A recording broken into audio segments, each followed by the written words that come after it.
অদ্ভুত পারিবারিক রহস্য, মায়ের দৃষ্টিকোণে। তোমার জুতার ফিতা বাঁধতে গিয়ে আমি তোমার সামনে হাঁটু গেড়ে প্রপোজ করছি গু। বাজারে যাওয়ার জন্য তৈরি হচ্ছিলাম। জুতা পরতে গিয়ে দেখি ফিতা খুলে গেছে। নিচু হয়ে বাঁধতে যাচ্ছিলাম। ছেলে তাড়াতাড়ি এসে বলল, মা আমি বেঁধে দিচ্ছি। আমার সামনে হাঁটু গেড়ে বসল। আমার জুতার ফিতা ধরল। খুব আস্তে আস্তে বাঁধতে লাগল। বলল, মা তোমার পা ছোট্ট। আমি বললাম, তাড়াতাড়ি বাঁধ। সে উপরে তাকিয়ে বলল, মা এভাবে তোমার সামনে বসে থাকতে ভালো লাগছে। ফিতা বাঁধা শেষ, কিন্তু উঠল না।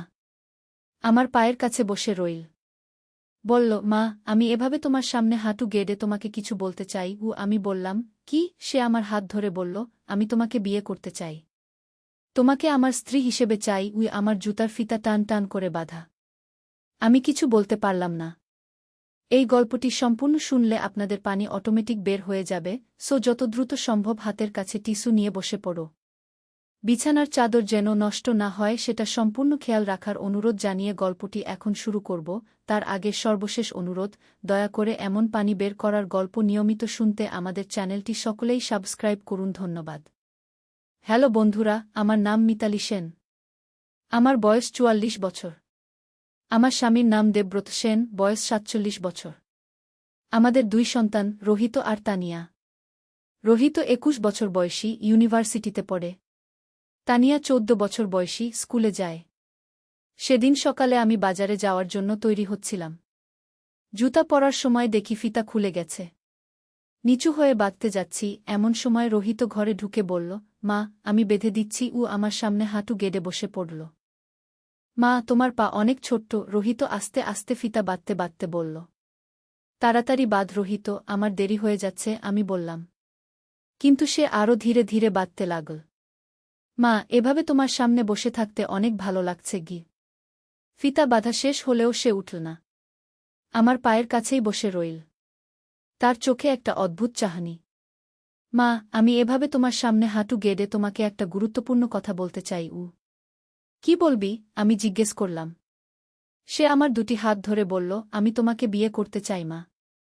তোমাকে আমার স্ত্রী হিসেবে চাই। আমি প্রথমে ভাবলাম ও মজা করছে। হেসে বললাম, পাগল ছেলে, তুই কি বলছিস? কিন্তু রোহিতের মুখে হাসি নেই। গম্ভীর গলায় বলল, আমি একদম সিরিয়াস মা। আমি চাই তুমি আমার স্ত্রী হও। আমি অবাক হয়ে বললাম, রোহিত তুই কি বলছিস? আমি তোর মা। সেটাই তো সমস্যা, রোহিত বলল। আমি এই বাড়িতে তোমাকে দেখে দেখে বড় হয়েছি। তোমার যত্ন, তোমার ভালোবাসা পেয়েছি।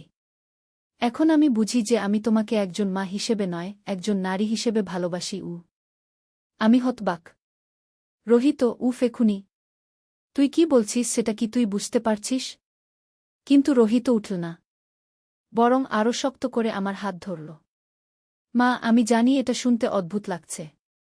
কিন্তু আমি সত্যি তোমাকে ভালোবাসি। তুমি এত সুন্দর, এত যত্নশীল। আমি চাই তুমি আমার জীবনসঙ্গী হও। আমি তাড়াতাড়ি হাত ছাড়িয়ে নিয়ে পেছনে সরে গেলাম। রোহিত তুই পাগল হয়ে গেছিস? আমি তোর মা। এভাবে কথা বলার মানে কি?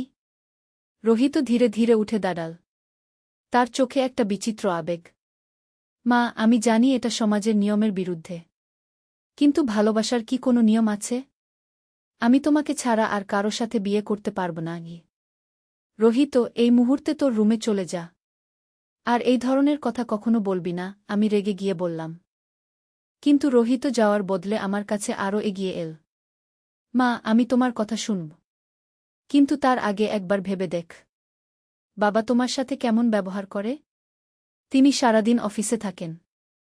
ফিরে এলেও তোমার দিকে তাকান না। তুমি একা একা সব কাজ কর। আমি তোমাকে খুশি রাখব। তোমাকে রানীর মতো রাখব। আমি আরও রেগে গেলাম। রোহিত এক্ষুনি থাম। তুই কি বলছিস সেটা কি তুই জানিস? তোর বাবা আমার স্বামী। আমরা পরিবার। তুই আমার সন্তান গু। কিন্তু মা আমি তো আর ছোট নেই। আমি এখন একজন প্রাপ্তবয়স্ক পুরুষ। আর তুমিও একজন নারী। আমরা দুজনেই স্বাধীন মানুষ। আমরা যা চাই তাই করতে পারি, রোহিত বলল। আমি আর শুনতে পারলাম না। চিৎকার করে বললাম, রোহিত এক্ষুনি এই ঘর থেকে বের হয়ে যা। আর কখনো এই ধরনের কথা বলবি না। রোহিত হতাশ হয়ে বলল, মা, আমি জানি তুমি এখনই রাজি হবে না। তুমি সময় নাও। ভেবে দেখ। আমি অপেক্ষা করব। সে ঘর থেকে চলে গেল। আমি একা দাঁড়িয়ে রইলাম। মাথা ঘুরছে। কি এক অদ্ভুত পরিস্থিতি। আমার নিজের ছেলে আমাকে এমন কথা বলল। আমি ভাবলাম হয়তো এটা একটা ফেজ। তরুণ বয়সে অনেক সময় ছেলেমেয়েরা এমন ভুল করে। হয়তো রোহিত কনফিউজড। একটু সময় দিলে সব ঠিক হয়ে যাবে। কিন্তু পরের দিনগুলোতে রোহিতের আচরণ আরও অদ্ভুত হয়ে গেল। সে আমার সাথে স্বাভাবিক মাছেলের মতো কথা বলত না, বরং একজন প্রেমিকের মতো আচরণ করত। সকালে চা খাওয়ার সময় বলত, মা, তুমি আজ কত সুন্দর দেখাচ্ছ। আমি বলতাম, রোহিত, স্বাভাবিক কথা বলু। কিন্তু সে বলত, আমি তো স্বাভাবিক কথাই বলছি। একজন নারীর প্রশংসা করা কি অপরাধ? আবার রাতে খাওয়ার সময় বলত, মা, তুমি এত সুন্দর রান্না কর। তোমার মতো স্ত্রী পেলে একজন পুরুষ খুব খুশি থাকবে গি। আমি বলতাম, রোহিত, এভাবে কথা বলিস না গি। সে বলত, কেন মা? আমি তো সত্যি কথা বলছি। এভাবে দিন পার হতে লাগল। রোহিতের আচরণ আরও সাহসী হয়ে উঠল।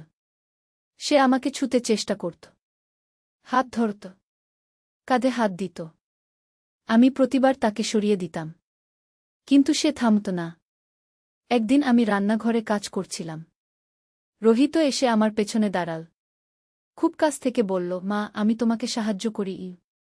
আমি বললাম, দরকার নেই, তুই পড়তে যাগু। কিন্তু সে গেল না, বরং আরও কাছে এসে আমার কোমরে হাত রাখল। মা, তুমি কত পরিশ্রম কর। আমি চাই তোমাকে সাহায্য করতে। আমি তার হাত সরিয়ে দিয়ে বললাম, রোহিত, এভাবে ছোঁয়া বন্ধ কর। কিন্তু রোহিত বলল, মা, আমি তোমাকে ভালোবেসে ছুঁয়েছি। এতে খারাপ কি? আমি রেগে গিয়ে বললাম, রোহিত, আমি তোর মা। তুই আমার ছেলে। এই সম্পর্কে ভালোবাসার একটা সীমা আছে গি। কে বলেছে ভালোবাসার সীমা আছে? রোহিত বলল, মা, আমি তোমাকে এমন ভালোবাসি যে আমি তোমাকে সবসময় কাছে রাখতে চাই। আমি বুঝতে পারছিলাম যে রোহিতের মানসিক অবস্থা ঠিক নেই। আমি ভাবলাম হয়তো কোনো ডাক্তারের সাথে কথা বলতে হবে। কিন্তু তার আগেই আরও একটা ঘটনা ঘটল। একদিন সন্ধ্যায় আমি গোসল করে বের হয়েছি। চুল মুছতে মুছতে বেডরুমে গেলাম। দেখি রোহিত আমার বিছানায় শুয়ে আছে। আমি বললাম, রোহিত, তুই এখানে কি করছিস? সে উঠে বসে বলল, মা, আমি তোমার জন্য অপেক্ষা করছিলাম গু। কেন? আমি জিজ্ঞেস করলাম। আমি তোমার সাথে একটু কথা বলতে চাই, রোহিত বলল। তুমি কি আমার প্রস্তাবের কথা ভেবেছ? আমি রেগে গিয়ে বললাম, রোহিত, এই মুহূর্তে আমার রুম থেকে বের হয়ে যা। আর এই বিষয়ে আর কখনো কথা বলবি না গি। কিন্তু রোহিত উঠল না, বরং বলল, মা, আমি জানি তুমি লজ্জা পাচ্ছ। কিন্তু লজ্জার কিছু নেই। আমরা দুজনেই প্রাপ্তবয়স্ক। আমরা যা চাই তাই করতে পারি। আমি চিৎকার করে বললাম, রোহিত, এক্ষুনি বের হয়ে যা। এই সময় হঠাৎ দেবব্রত বাড়ি ফিরল। সে আমার চিৎকারের আওয়াজ পেয়ে দৌড়ে এল। কি হয়েছে? দেবব্রত জিজ্ঞেস করল। রোহিত তাড়াতাড়ি বিছানা থেকে উঠে দাঁড়াল। কিছু না বাবা, আমি মায়ের সাথে কথা বলছিলাম গ। দেবব্রত আমার দিকে তাকাল। তুমি কেন চিৎকার করছিলে? আমি কিছু বলতে পারলাম না। রোহিত আমার দিকে এমনভাবে তাকাল যেন বলছে আমি যেন কিছু না বলি। কিছু না, আমি বললাম। একটা তেলাপোকা দেখে ভয় পেয়েছিলাম গ। দেবব্রত হেসে বলল, তেলাপোকা দেখে এত চিৎকার? তুমি তো আগে এত ভয় পেতে না গে। হয়তো বয়স হচ্ছে, আমি বললাম। রোহিত চলে গেল। দেবব্রত আমার কাছে এসে বলল, তুমি ঠিক আছো তো? তোমাকে কেমন যেন দেখাচ্ছে গি। হ্যাঁ, আমি ঠিক আছি, আমি বললাম। কিন্তু আসলে আমি ঠিক ছিলাম না। আমি খুব চিন্তায় পড়ে গিয়েছিলাম। রোহিতের আচরণ আরও সাহসী হয়ে উঠছে। আমি বুঝতে পারছিলাম যে এভাবে চললে একদিন না একদিন বড় কিছু ঘটবে। পরের দিন রোহিত কলেজে চলে গেলে আমি আমার বোন রিতার কাছে ফোন করলাম। রিতা একজন সাইকোলজিস্ট। রিতা, আমি তোর সাথে জরুরি কথা বলতে চাই, আমি বললাম। কি হয়েছে দিদি? রিতা জিজ্ঞেস করল। আমি রোহিতের সব আচরণের কথা বললাম। রিতা মনোযোগ দিয়ে শুনল। শেষে রিতা বলল, দিদি, এটা খুবই সিরিয়াস বিষয়। রোহিতের মধ্যে ভেডেপল কমপ্লেক্সের লক্ষণ দেখা যাচ্ছে। এটা একটা মানসিক সমস্যা। এর জন্য চিকিৎসার প্রয়োজন। তুমি কি এসে রোহিতের সাথে কথা বলবি? আমি জিজ্ঞেস করলাম। অবশ্যই। কিন্তু তার আগে তুমি দেবব্রত দাদাকে সব বলো। এটা একটা পারিবারিক সমস্যা। সবাইকে মিলে সমাধান করতে হবে গু। আমি বললাম, কিন্তু দেবব্রত রেগে যাবে। সে হয়তো রোহিতকে বাড়ি থেকে বের করে দেবে গি। দিদি, রাগ করা স্বাভাবিক। কিন্তু রোহিতও আমাদের সন্তান। আমরা তাকে ছেড়ে দিতে পারি না। আমাদের তাকে সাহায্য করতে হবে। সেদিন রাতে আমি দেবব্রতকে সব বললাম। দেবব্রত প্রথমে বিশ্বাস করল না। তুমি কি বলছো মিতালি? রোহিতও তোমাকে এসব বলেছে? আমার ছেলে এমন কথা বলতে পারে না গি। আমি সত্যি বলছি দেবব্রত। আমি মিথ্যে বলে কি পাব? দেবব্রত মাথা নিচু করে বসে রইল। অনেকক্ষণ পর বলল, আমি রোহিতের সাথে কথা বলব। পরের দিন দেবব্রত রোহিতকে ডাকল। আমিও সেখানে ছিলাম। রোহিত, তোমার মায়ের কাছে শুনেছি তুমি তাকে অদ্ভুত কথা বলেছ। এটা কি সত্যি? দেবব্রত জিজ্ঞেস করল। রোহিত একটু দেরি করে বলল, হ্যাঁ বাবা, সত্যি। আমি মায়ের প্রেমে পড়েছি। আমি তাকে বিয়ে করতে চাই। দেবব্রতের মুখ লাল হয়ে গেল। তুমি কি বলছ? তুমি কি পাগল হয়ে গেছ?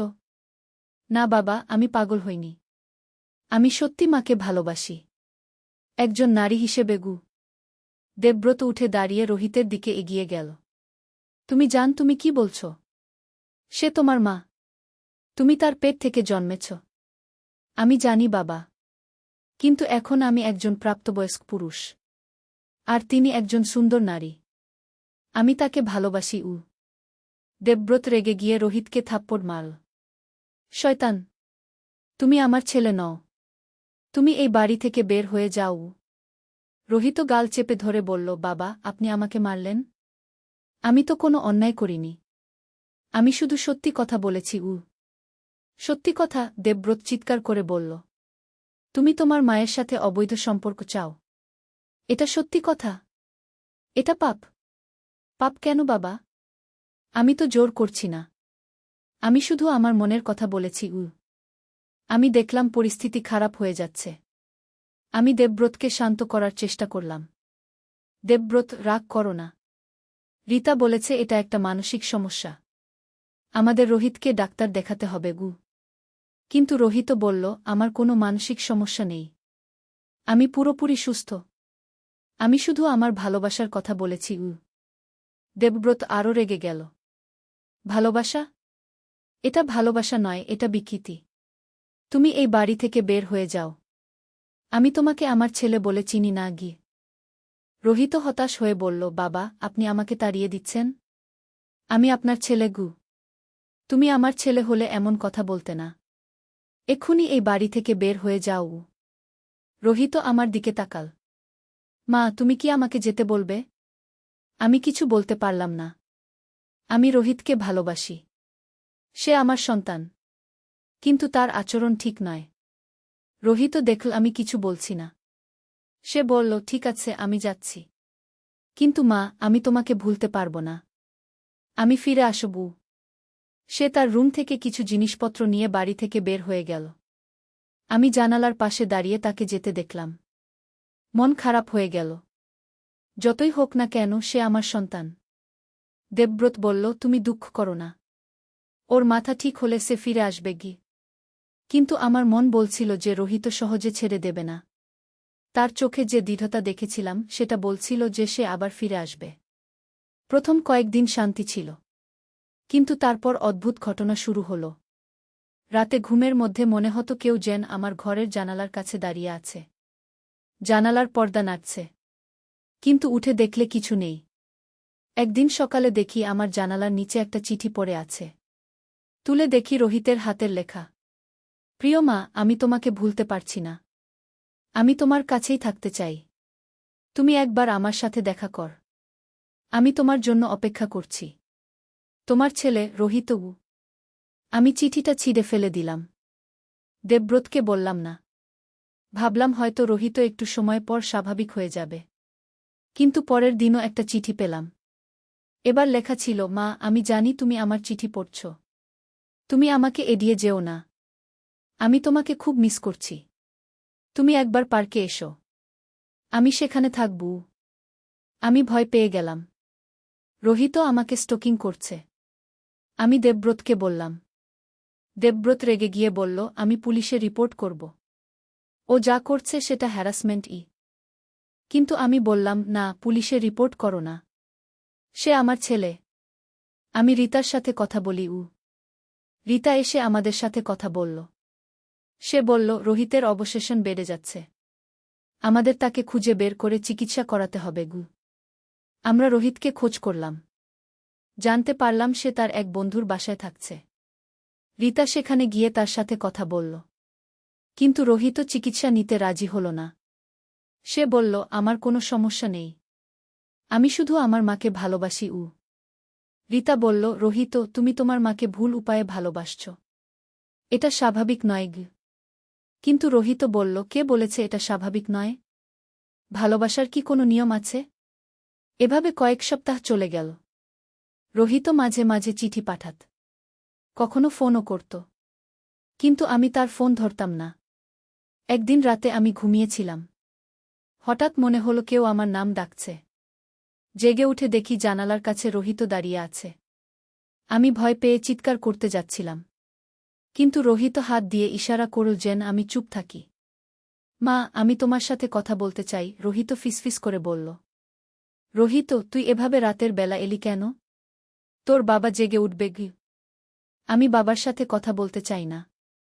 আমি শুধু তোমার সাথে কথা বলতে চাই। আমি বললাম, রোহিত, তুই যা। এভাবে আসিস না। কিন্তু রোহিত বলল, মা, আমি তোমাকে ছাড়া থাকতে পারছি না। আমার খুব কষ্ট হচ্ছে। তুমি একবার আমার কাছে এসো। আমি বললাম, আমি পারব না রোহিত। তুই বুঝার চেষ্টা কর। আমি তোর মা। কিন্তু মা, আমি তোমাকে একজন নারী হিসেবেও দেখি। তুমি এত সুন্দর। আমি তোমাকে খুশি রাখতে পারব। আমি রেগে গিয়ে বললাম, রোহিত, এক্ষুনি চলে যা। নইলে আমি চিৎকার করে তোর বাবাকে ডাকব। রোহিত হতাশ হয়ে বলল, ঠিক আছে মা, আমি যাচ্ছি। কিন্তু আমি হার মানব না। আমি তোমাকে পাবই। সে চলে গেল। আমি সারারাত ঘুমাতে পারলাম না। ভয়ে কাঁপছিলাম। পরের দিন আমি দেবব্রতকে সব বললাম। দেবব্রত রেগে গিয়ে বলল, এবার আমি পুলিশে রিপোর্ট করব। কিন্তু তার আগেই আরও একটা ঘটনা ঘটল। দুপুরবেলা আমি একা বাড়িতে ছিলাম। দেবব্রত অফিসে, তানিয়া স্কুলে। হঠাৎ দরজায় নক শুনলাম। দরজা খুলে দেখি রোহিত দাঁড়িয়ে আছে। তার চেহারা দেখে মনে হল সে অনেক দিন ঠিকমতো খায়নি, ঘুমায়নি। রোহিত, তুই এখানে কি করছিস? মা, আমি তোমার সাথে কথা বলতে এসেছি। আমাকে ভেতরে আসতে দাও। আমি বললাম, না, তুই ভেতরে আসতে পারবি না। তোর বাবা রাগ করবে। কিন্তু রোহিত জোর করে ঢুকে পড়ল। মা, আমি আর পারছি না। আমি তোমাকে ছাড়া বাঁচতে পারব না। আমি বললাম, রোহিত, তুই কি করছিস? এক্ষুনি বের হয়ে যাও। কিন্তু রোহিত আমার কাছে এগিয়ে এল। মা, আমি জানি তুমি আমাকে ভালোবাস। তুমি শুধু লজ্জা পাচ্ছ। সে আমার হাত ধরার চেষ্টা করল। আমি হাত ছাড়িয়ে নিয়ে পেছনে সরে গেলাম। রোহিত, তুই আমার কাছে এসো না। আমি চিৎকার করব। চিৎকার করো মা। কেউ শুনবে না। সবাই বাইরে গেছে। আমি দেখলাম রোহিত আমার দিকে এগিয়ে আসছে। তার চোখে একটা পাগলামি। আমি ভয় পেয়ে গেলাম। রোহিত, তুই কি করতে চাস? আমি তোমাকে চাই মা। আমি তোমাকে আমার করে নিতে চাই। আমি বুঝলাম রোহিত কিছু খারাপ করতে পারে। আমি দৌড়ে বেডরুমের দিকে গেলাম। দরজা বন্ধ করে ভেতর থেকে লক করে দিলাম। রোহিত দরজায় ধাক্কা দিতে লাগল। মা, দরজা খোল। আমি তোমার সাথে কথা বলব। আমি ভয়ে কাঁপতে কাঁপতে মোবাইল নিয়ে দেবব্রতকে ফোন করলাম। দেবব্রত, তাড়াতাড়ি বাড়িতে এসো। রোহিত এসেছে। সে আমাকে কি হয়েছে? তুমি কোথায়? আমি বেডরুমে। দরজা লক করে আছি। রোহিত বাইরে দাঁড়িয়ে আছে। আমি এক্ষুনি আসছি। তুমি দরজা খোলো না। রোহিত দরজায় আরও জোরে ধাক্কা দিতে লাগল। মা, দরজা খোল। আমি তোমার ক্ষতি করব না। আমি শুধু তোমার সাথে থাকতে চাই। আমি কিছু বললাম না। ভয়ে কুঁকড়ে বসে রইলাম। হঠাৎ ধাক্কার আওয়াজ বন্ধ হয়ে গেল। আমি ভাবলাম হয়তো রোহিত চলে গেছে। কিন্তু কিছুক্ষণ পর শুনলাম জানালার কাছে শব্দ হচ্ছে। জানালার দিকে তাকিয়ে দেখি রোহিত বাইরে দাঁড়িয়ে আছে। সে জানালার গ্রিল ধরে টানাটানি করছে। মা, আমি ঢুকে আসছি। তুমি পালানোর চেষ্টা করো না আগে। আমি আরও ভয় পেয়ে গেলাম। ভাবলাম রোহিত সত্যিই পাগল হয়ে গেছে। এখন সে যে কিছু করতে পারে। এই সময় বাইরে গাড়ির আওয়াজ শুনলাম। দেবব্রত বাড়ি ফিরেছে। রোহিত জানালা ছেড়ে দিল। আমি শুনলাম দেবব্রত আর রোহিতের মধ্যে তর্কাতর্কি হচ্ছে। তুই এখানে কি করছিস? আমি তোকে বলিনি এই বাড়িতে আসতে? বাবা, আমি মায়ের সাথে কথা বলতে এসেছিলাম গো। কোনো কথা? তোর মায়ের সাথে তোর আর কোনো কথা নেই গি?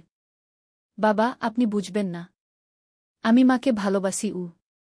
তুই এক্ষুনি এই বাড়ি থেকে বের হয়ে যা, নইলে আমি পুলিশ ডাকবু। কিছুক্ষণ পর শান্ত হয়ে গেল। দেবব্রত বেডরুমের দরজায় নক করল। মিতালি, দরজা খোল। রোহিত চলে গেছে গি। আমি দরজা খুলে দিলাম। দেবব্রত আমাকে দেখে বলল, তুমি ঠিক আছো? আমি কাঁদতে কাঁদতে বললাম, দেবব্রত, আমি খুব ভয় পেয়েছি। রোহিত আমার কাছে এসেছিল। সে কি করেছে? সে আমাকে স্পর্শ করার চেষ্টা করেছে। আমি দৌড়ে এই রুমে এসে দরজা বন্ধ করেছি গু। দেবব্রতের মুখ রাগে লাল হয়ে গেল। এবার আমি পুলিশে রিপোর্ট করব।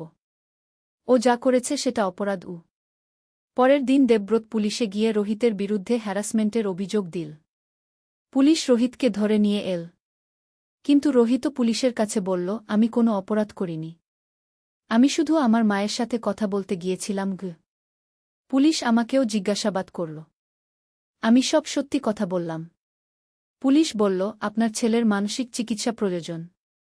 আমরা তাকে একটা মানসিক হাসপাতালে পাঠাবো। রোহিতকে একটা মানসিক হাসপাতালে ভর্তি করা হল। ডাক্তাররা তার চিকিৎসা শুরু করল। প্রথম কয়েক সপ্তাহ রোহিত চিকিৎসা নিতে চাইল না। সে বলতো, আমার কোনো সমস্যা নেই, আমি সুস্থ। কিন্তু ধীরে ধীরে ডাক্তারের পরামর্শে সে বুঝতে শুরু করল যে তার আচরণ ঠিক নয়। 3 মাস পর রোহিত অনেকটা সুস্থ হয়ে গেল। ডাক্তার বললেন, রোহিত এখন ভালো আছে, কিন্তু তাকে নিয়মিত কাউন্সেলিং করতে হবে গে। রোহিত বাড়িতে ফিরে এল। সে আমার কাছে এসে কাঁদতে কাঁদতে বলল, মা, আমি তোমার কাছে ক্ষমা চাই। আমি ভুল করেছি।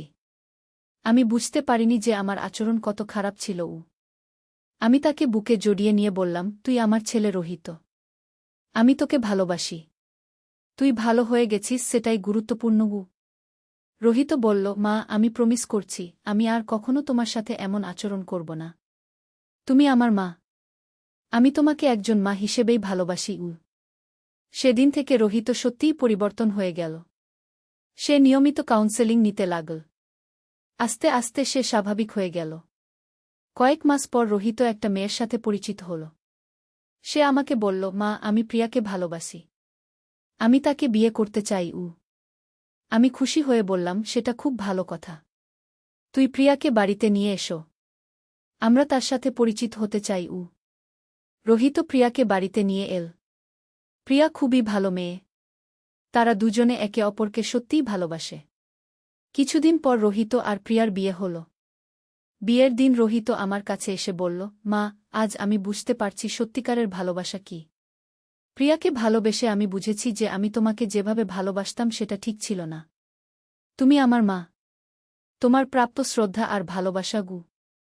আমি তার মাথায় হাত বুলিয়ে বললাম, তুই এখন সত্যিই পরিপক্ক হয়েছিস রোহিত। আমি তোর জন্য গর্বিত। এভাবে আমাদের পরিবারে শান্তি ফিরে এল। রোহিত এখন একজন ভালো স্বামী। প্রিয়া আমাকে খুব ভালোবাসে। তানিয়াও বড় হচ্ছে। আমাদের পরিবার এখন খুবই খুশি। কিন্তু সেই কঠিন সময়ের কথা ভুলতে পারি না, যখন রোহিত আমাকে একজন নারী হিসেবে দেখতে শুরু করেছিল। সেটা ছিল একটা দুঃস্বপ্নের মতো। কিন্তু সবার সাহায্যে আমরা সেই সমস্যা কাটিয়ে উঠেছি। এখন আমি বুঝি যে মানসিক সমস্যা হতে পারে, কিন্তু সঠিক চিকিৎসায় সব সমস্যার সমাধান হয়। রোহিত এখন একজন স্বাভাবিক, সুখী মানুষ। সে একজন ভালো স্বামী, ভালো ছেলে। আর আমি একজন গর্বিত মা। আজ যখন এই গল্পটা বলছি তখন মনে হয় সেই সময়টা অনেক দূরের। কিন্তু সেটা আমাদের পরিবারের জন্য একটা পরীক্ষা ছিল। আমরা সেই পরীক্ষায় উত্তীর্ণ হয়েছি। এখন আমরা আরও শক্তিশালী পরিবার। রোহিত এখনও মাঝে মাঝে আমার কাছে এসে বলে, মা, আমি যা করেছিলাম তার জন্য আমার খুব লজ্জা লাগে গু। আমি বলি, রোহিত, সেই কথা আর বলিস না। তুই এখন ভালো আছিস, সেটাই গুরুত্বপূর্ণ। এভাবে জীবন চলে যাচ্ছে। আমরা সবাই সুখে আছি। রোহিত আর প্রিয়ার একটা সন্তানও হয়েছে। আমি দাদিমা হয়েছি। জীবনে এখন শান্তি। কিন্তু সেই ঘটনা আমাকে শিখিয়েছে যে পরিবারের মধ্যে যে কোনো সমস্যা হতে পারে। গুরুত্বপূর্ণ হল সেই সমস্যার সঠিক সমাধান করা। আমরা রোহিতকে ছেড়ে দিইনি, তাকে সাহায্য করেছি। আর সেই সাহায্যের ফলেই আজ আমাদের পরিবার আবার এক হয়েছে। এই গল্পটা হয়তো অনেকের কাছে অবিশ্বাস্য মনে হবে, কিন্তু এটা সত্যি ঘটনা, আমার নিজের জীবনের ঘটনা। আমি চেয়েছিলাম এই গল্পটা সবার সাথে শেয়ার করতে। যদি কারো পরিবারে এমন কোনো সমস্যা হয়, তাহলে যেন তারা হতাশ না হয়। সঠিক চিকিৎসা আর ভালোবাসা দিয়ে সব সমস্যার সমাধান করা যায়। পরিবার মানে একে অপরের পাশে থাকা। যখন একজন সমস্যায় পড়ে, তখন সবাই মিলে তাকে সাহায্য করা। আমরা সেটাই করেছি।